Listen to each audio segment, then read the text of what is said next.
नमस्कार, मैं हूं जेपी चंद्रा और स्वागत है आपका सिटी पोस्ट लाइव में। चुनावों का मौसम हो, राजनीति की बात ना हो, ऐसा भला कैसे हो सकता है। वैसे तो पूरे भारत में लोकसभा चुनाव हो रहा है, लेकिन उसमें बिहार के लोकसभा क्षेत्र की बात न करें तो बात अधूरी रह जाती है।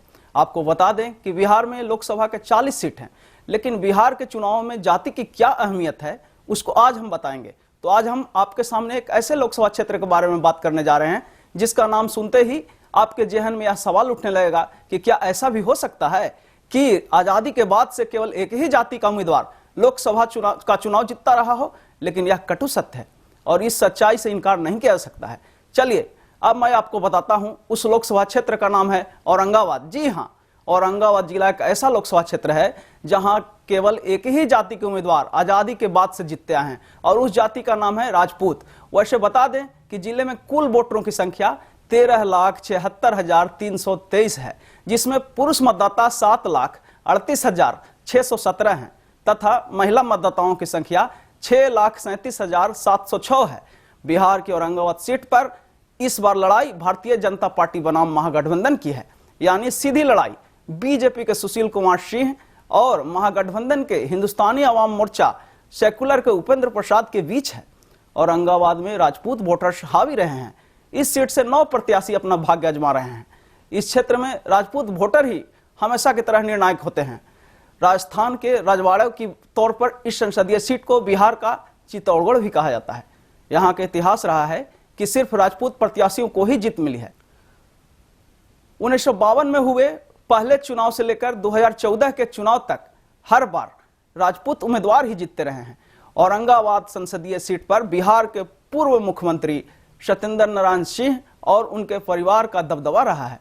यह सीट कांग्रेस की परंपरागत सीट कही जाती है, लेकिन इस बार कांग्रेस नेता एवं पूर्व सांसद निखिल कुमार का टिकट कट गया और यह सीट हम पार्टी के खाते में चली गई।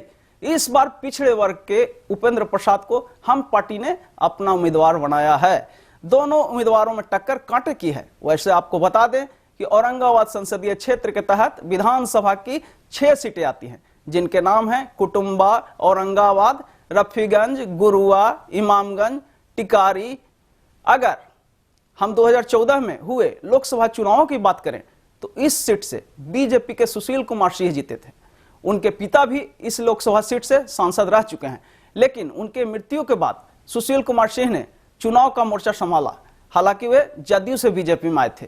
2014 के लोकसभा चुनाव में सुशील कुमार सिंह को 3,07,941 वोट मिला था और उन्होंने कांग्रेस के निखिल कुमार को हराया था। निखिल कुमार को 2,41,594 वोट मिला था।